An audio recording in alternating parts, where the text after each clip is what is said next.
Okay, so let's go ahead and connect to a VPN. So how is VPN different from a proxy? Well, for one thing, VPN has heavy encryption between, it's a point-to-point encryption between the VPN provider and you as a client. Now, I'm just going to go ahead and I would advise using OpenVPN as opposed to the PPTP VPN. As OpenVPN is generally better integrated with Linux systems. It goes, I do believe, under the GNU public license. So I'm going to go ahead and find some free VPNs on the net, and I'm going to go ahead and use them, and then I'll show you what actually happens. The primary difference is that between me and the VPN provider, so between 2 points, all traffic is encrypted. So whoever snoops between those 2 points cannot actually decrypt what is going on without having the ARSA keys that are needed. So VPN is generally the best or the second best way to anonymize yourself on the net. And I'm going to go ahead and use a free one, but there are a download of paid ones which are just amazing, which have fantastic speeds, stability, etc. Now, whether they keep logs or not, I don't know. I mean, you can take a look at their policies, etc. You can ask them, like, pose a straight up question or something like that.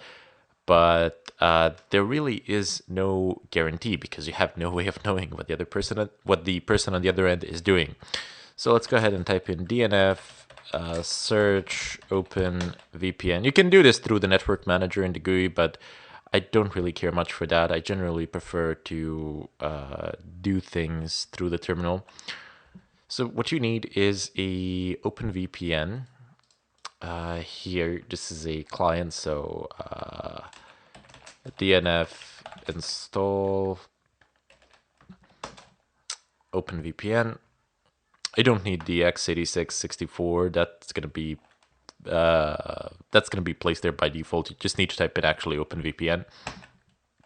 And now I'm gonna go ahead and open myself a browser. And I'm gonna go over to OpenVPN free. Just see if I can find some free VPNs. And there's this service, the VPN book. Now, I am going to use them. I'm going to use these free VPNs to actually do a demo. But there is no guarantee on my end that these servers are actually anonymous and that they don't actually keep any logs or anything like that. So keep that in mind.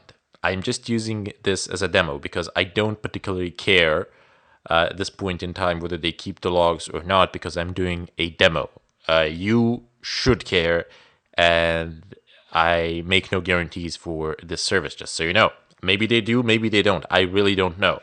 All that I'm saying is that you need to run the reputation checks for yourself. So there's the PPTP and OpenVPN. Now, you have the username and password here, and then you have the configuration files here. Now you can download any one of these really. I'm gonna go ahead and download the last one for Germany. That seems to be the closest to my location. I'm just gonna go ahead and save this. Okay, save file. Go ahead and click here. You'll be offered an option to actually extract it. Now, here in the extraction, you have the TCP 443, TCP 80, UDP, UDP 53. I would just extract this one, honestly, and I wouldn't bother taking the others at all. So I'm gonna go ahead and state that I shall like to extract this, and I'll simply extract this here under my username. So home and then username. I'm gonna go ahead and state OK. Then I'm gonna go back to the terminal, and I shall wait. Before I do, let me just go ahead and type this. What my IP. Okay, right? So it says here that I have one IP. And let's go ahead and type the following in as root. OpenVPN -- config home, your username, Was it VPN? No, let's go ahead, just keep pressing tab. Oh, VPN book, right.